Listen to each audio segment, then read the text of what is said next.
vamos a hablar de las asesorías jurídicas, ¿no? Cómo han pasado de posiciones reactivas a posiciones pues, emprendedoras e incluso de liderazgo en cambios y desde luego también en una manera diferente de asumir cómo se está asesorando en los departamentos jurídicos.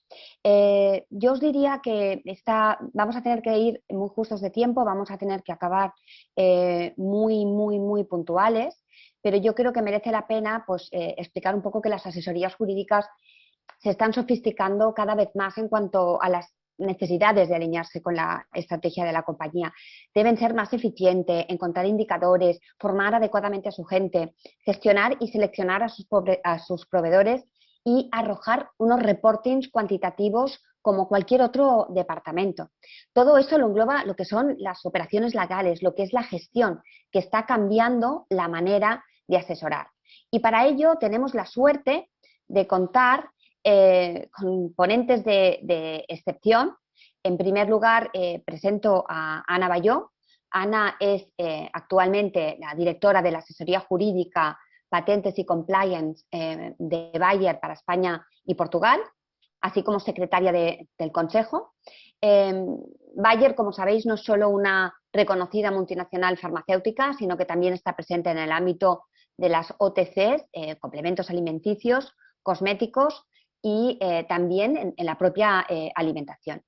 Anteriormente ocupó el cargo de directora de la asesoría jurídica de la farmacéutica de Menarini para España y Latinoamérica durante 7 años y su primera incursión en el mundo in-house fue a través de Flamagas, que pertenece al grupo Puig, pero empezó como abogado de despacho, trabajó en firmas como Garrigues, Clifford Chance y además cursó un máster en Derecho Internacional de los Negocios en la London School of Economics and Political Science. Bienvenida, Ana, ¿qué tal? ¿Cómo estás?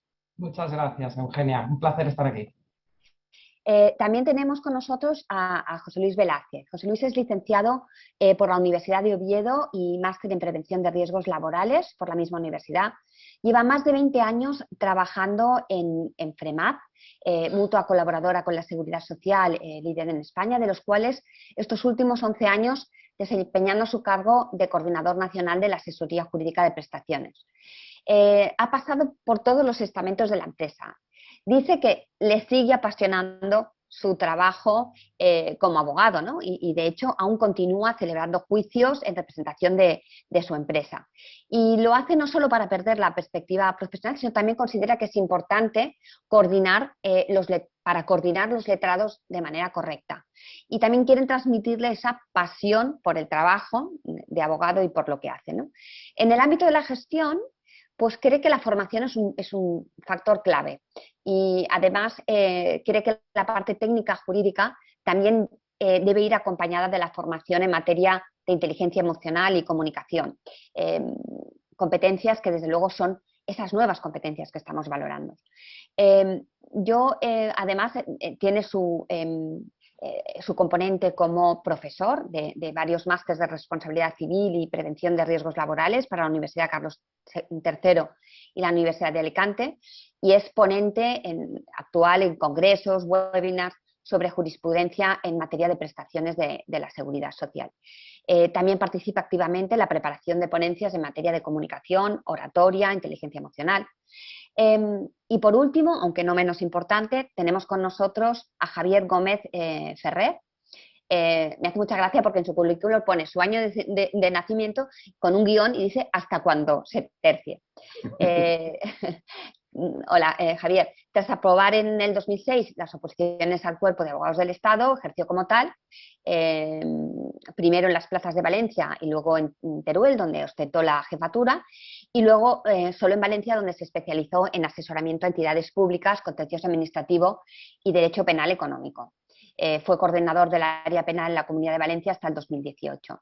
En la actualidad ejerce la dirección en el área legal de BDO Abogados Valencia y un puesto de reciente nombramiento, que te felicito por ello, con el director del área de operaciones legales. Bueno, vamos a empezar esta sesión. Ana, ¿cómo veis que ha evolucionado el perfil de los abogados internos? ¿Cómo ha sido este cambio de aparecer solo cuando había un problema a convertirse en un directivo? Bueno, yo voy a hablar desde mi punto de vista, que es absolutamente personal, ¿eh? Obviamente, como sabéis, no es la empresa que esté hablando, aunque lleve un background de la empresa. Yo creo que el perfil de abogado interno ya no es un tema, ya no es técnico, ya no se busca un técnico, ya hace tiempo que pasó esto, pero ahora cada vez es más multidisciplinar. Todo lo que antes se llaman soft skills, que de soft tienen poco, cada vez son más importantes. Estamos hablando de comunicación, de gestión de proyectos, de pragmatismo, de pensamiento estratégico, innovación, negociación, marketing. Todo esto son herramientas vitales, sobre todo la de comunicación, entre otras, para que lo que hacemos dentro de la empresa tenga un cierto valor y te escuchen y te sepas defender, ¿no? No es una cuestión de ser buen técnico solamente. Luego también otro de los aspectos que destacaría es que ahora se habla mucho y es necesaria la flexibilidad. Estamos hablando de una persona y todo el equipo debe ser bastante flexible. En el mundo VUCA en el que estamos, pues la flexibilidad no ha adquirido más protagonismo, un abogado que sea adaptable y flexible. No tienen por qué ser todos abogados en el equipo. Yo tengo a alguien que no es abogado también. Tener skills y diversidad de otro tipo de profesionales también es muy bueno. Una capacidad no solamente de flexibilidad sino también y de adaptación, sino también de prevención y de visión de futuro y proactividad. Y en general la figura del Legal Operations que luego trataremos y que creo que también es importantísimo. Yo quiero acabar diciendo una cosa que puede ser un poco, ya sabes que yo soy un poco así, de que me gusta soltar temas un poco heavy, pero no es una frase mía, pero un director general de un servicio, de una empresa de servicios con la que trabajo, ¿vale? Me dijo que su trabajo era que su trabajo desapareciera, ¿vale? Entonces, un poco sí que nos aplica esto, sí, un poquito nos aplica y me tomo esa palabra, bueno, esa frase para decir que uno de mis trabajos, por lo menos, está siendo no solamente optimizar costes, sino ver qué trabajo puedo dejar de hacer, yo y mi equipo, qué trabajo podemos dejar de hacer, qué trabajo podemos externalizar, qué trabajo podemos hacer de otra forma, para que cada vez haga falta menos recursos y eso de alguna forma es que desaparezca nuestro trabajo. Con lo cual, he tomado esa frase, que insisto que no es mía, y que a pesar de ser un poco dura, pues creo que explica muy bien lo que por lo menos yo estoy viviendo como abogado interno de empresa. Muchas gracias, Ana. José Luis, ¿y tú cómo ves estos nuevos cambios en el perfil de abogado? ¿Cómo está afectando esta actitud? Ana es un poco radical, ¿no? Decir que yo creo que a lo mejor se transformará, ¿no? A lo mejor no será únicamente trabajo legal técnico, sino de gestión, ¿no? De cómo abordas 3.000 juicios, ¿no? Ya no te pones a hacerlo, sino haces exactamente lo que Ana ha dicho, ¿no? Ver si los externalizas, es otra manera de abordar el trabajo, aunque me gusta que seas polémica, ¿eh? José Luis. Y además, la polémica siempre es buena, bien enfocada. No, voy en la línea de lo que acaba de decir Ana, es decir, es verdad que partimos todos en unas experiencias muy, muy ligadas a la empresa en la que nos movemos, ¿no? En FREMAP, por ejemplo, es verdad que hasta hace 15 años, yo cuando entré en FREMAP no había abogados internos.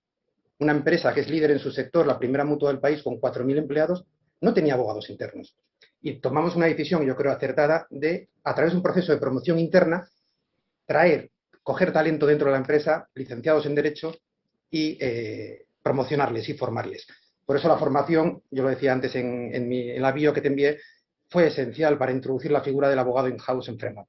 Y ha sido para mí una de las secciones con más éxito, por cuanto la asesoría jurídica se integró definitivamente en el negocio. Iban por un lado negocio, asesoría jurídica, y no iba bien. Y ahora está funcionando mucho. ¿Qué ocurre? Ahora está produciéndose el efecto contrario. Tenemos muchos abogados internos, necesariamente debemos contar con despachos externos y lo que estamos haciendo ahora es un proceso de integrar al letrado externo en la organización. Es decir, hasta relativamente hace poco, el abogado externo era aquella figura, la abogada externa, a la que recurríamos cuando no llegaba el interno. No llego porque tengo muchos juicios, no llego porque este asesoramiento tengo mucha carga de trabajo, al abogado externo. Y fue un primer paso, pero no era suficiente. Ahora el abogado externo estamos en un proceso de integración. La única diferencia es que no tiene un contrato con nosotros, no es un contrato en plantilla, pero es un abogado más de la organización, que también deberá asesorar a la entidad a la hora de tomar decisiones. Por lo tanto, no solo es un procesalista, sino que es un consejero. Para nosotros el abogado es un consejero. y deben tomarse las decisiones contando con el letrado, cuestión que no se hacía en nuestra empresa, y al haberlo hecho, al empezar haciéndolo, el valor añadido que se ha incorporado ha sido innegable. Por lo tanto, eso es fundamental. Y termino diciendo también que en esa labor de integración la formación es fundamental. No solo formación, como veremos luego, en habilidades procesales sin técnico jurídico. Últimamente, desde que incorporamos en la estrategia de formación, que lo incorporamos como valor estratégico en la entidad, la formación del abogado va integrada de skills emocionales, totalmente. El abogado es un transmisor de emociones ante el cliente interno, que es la empresa, y ya no digo ante el cliente externo, que es su señoría, ¿no? Por ejemplo, ¿no? O los abogados de la Seguridad Social. Es un transmisor de emociones y así lo enfocamos en nuestra formación. Cuanto mejor transmitamos esas emociones, mejor comunicaremos, mejor negociaremos, más persuasivos y más convincentes seremos. Estoy absolutamente convencido, ¿no? Y es un proceso que no termina, es un proceso que todavía estamos afortunadamente en él, porque creo que es muy enriquecedor y aprendemos todos los días. La verdad es. Javier, algún día nos tendrás que explicar cómo has pasado del mundo de la abogacía del Estado a las operaciones legales, ¿eh? Pero eso yo creo que daría para otra sesión. ¿Cómo lo ves tú? ¿Cómo afecta? Una de las cosas que está destacando José Luis es esta colaboración, ¿no? Cliente, abogado, sino incorporarlos, estas herramientas colaborativas que también la tecnología ayuda. ¿Cómo está impactando la manera de prestar servicio como externo este cambio del perfil de abogado interno? Bueno, en primer lugar, y aprovechar para agradeceros que me hayáis invitado aquí, decir que me ha gustado mucho escuchar a dos abogados in-house diciendo que es muy importante la externalización. Como abogado externo, esto me la apunto. Pero bueno, efectivamente es algo que ha dicho José Luis, ¿no? En la medida en que los abogados internos, los abogados in-house, han cambiado ya completamente su rol dentro de las organizaciones y ahora tienen un rol que es formar parte del negocio. Ya no es ese abogado que espera en su despacho a que le llegue el problema y tratar de proteger a la empresa o salvaguardar el interés de la empresa exclusivamente. Esto seguirá estando ahí, el abogado siempre va a cumplir ese papel. Ha cambiado totalmente la filosofía, forma parte del negocio y sus decisiones están alineadas con las decisiones del negocio, ¿no? Pues de la misma manera, el abogado externo, el abogado que asesora o que participa en ese negocio desde fuera, contratado como abogado externo, debe alinearse en esa misma posición, porque si no estaremos trasladando la figura ya pasada del abogado interno protector guardián, se la estaremos trasladando al abogado externo. En la medida en que las empresas ya no buscan este tipo de abogado exclusivamente técnico que se limita a dar la solución jurídica o el papel o la estrategia procesal en un determinado asunto, los abogados externos debemos jugar ese mismo papel. Es decir, debemos convertirnos en un player más en la organización. Se dice, decía antes José Luis, cada vez apostamos más por la integración del letrado externo en la organización. Bueno, pues esto influye directamente en la forma que tenemos de trabajar en los despachos. Ya no podemos ser simplemente esos abogados a los que nos han encomendado un asunto y tenemos que resolverlo reportando de vez en cuando para que esté enterado el cliente de cómo va el tema, sino que tenemos que ir mucho más allá. Tenemos que entender los asuntos que se nos encargan desde el punto de vista del negocio. Debemos ser no sus abogados, sino unos consejeros. Creo que se ha utilizado expresamente esa palabra. Y esto implica no solo un cambio de paradigma, no solo un cambio de filosofía, sino que implica también la utilización de nuevas formas de trabajar. Por ejemplo, una forma de trabajar con las empresas mucho más colaborativa, y para eso las nuevas plataformas tecnológicas nos permiten de una manera muy sencilla estar completamente coordinados. Es importante también que los abogados externos desarrollemos esas soft skills pues de cara a potenciar esa comunicación.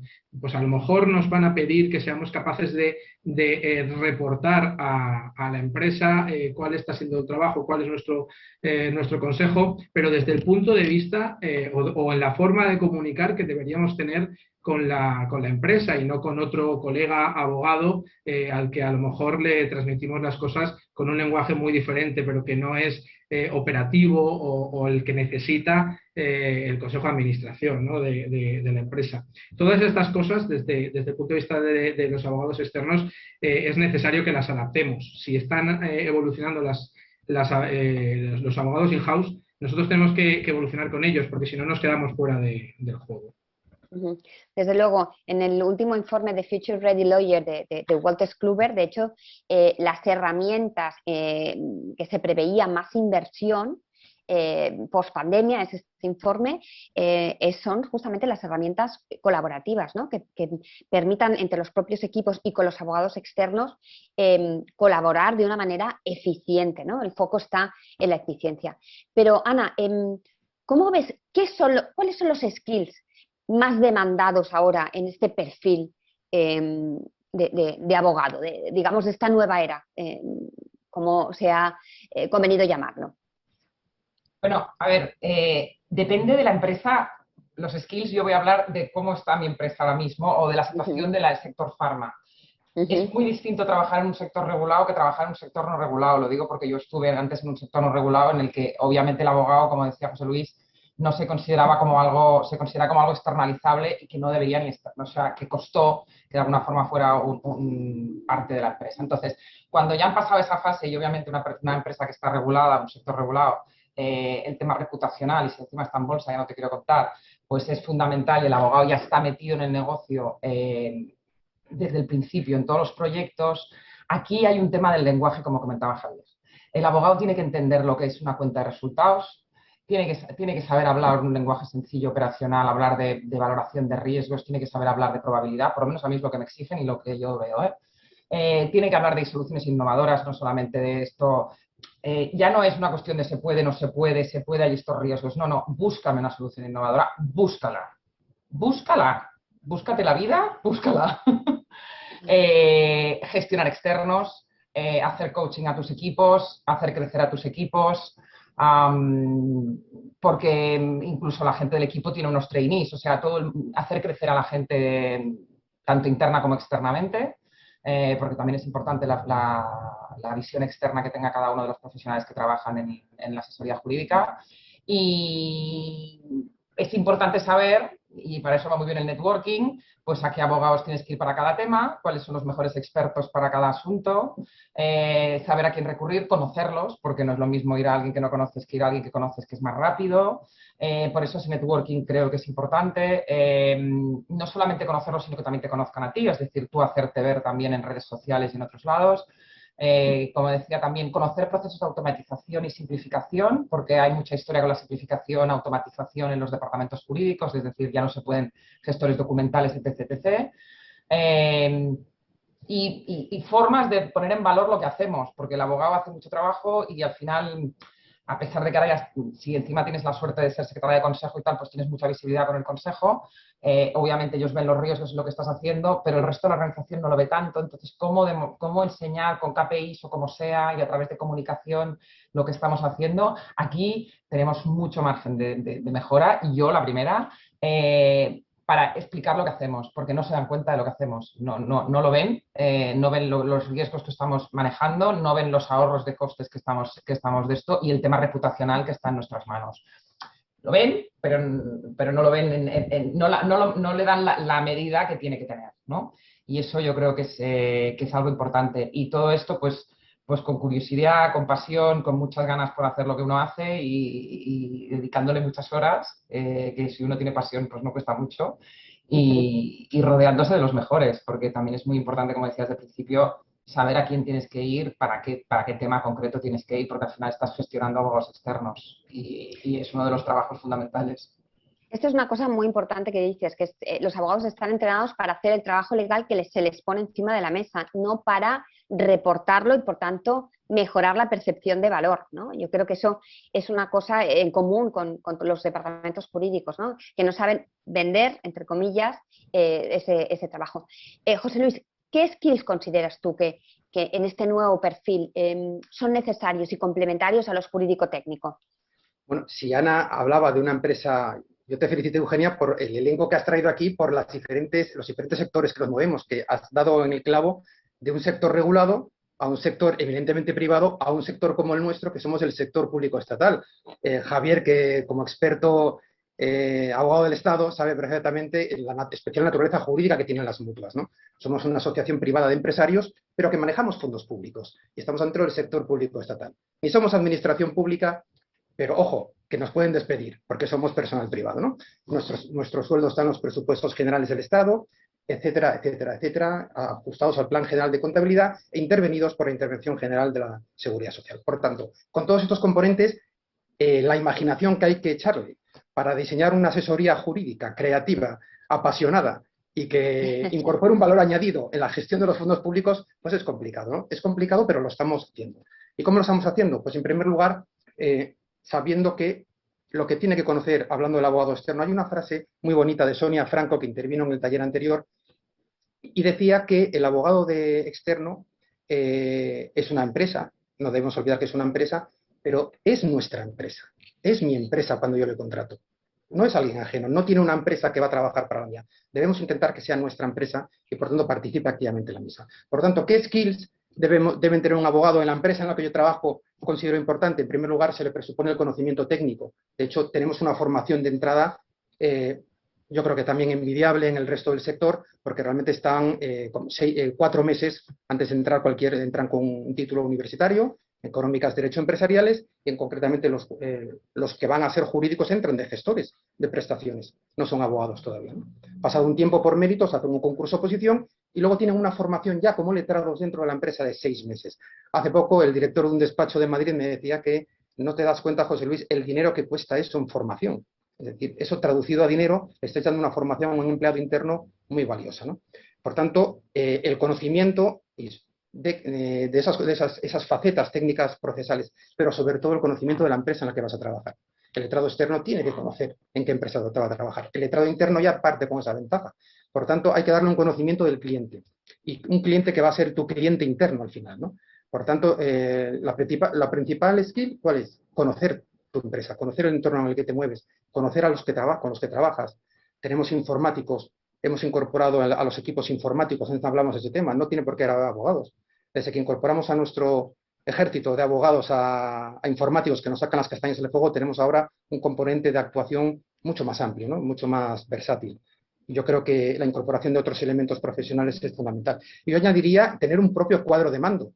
Hemos incorporado a nuestro servicio jurídico un cuadro de mando integral, donde el abogado participa en una visión rápida de los resultados de la empresa, sabe cuáles son los indicadores, sabe en dónde va perdiendo la empresa, dónde va ganando, y tiene su propio cuadro de mando de resultados judiciales, es decir, en qué materias estamos perdiendo los juicios, dónde se nos está yendo el dinero, y tenemos implantado, que esa es la asignatura pendiente, también el cuadro de mando del asesoramiento jurídico, es decir, dónde se nos va el tiempo en la carga de trabajo. ¿Cómo se mide la carga de trabajo? ¿Se mide solo en el tiempo que empleo en preparar un juicio?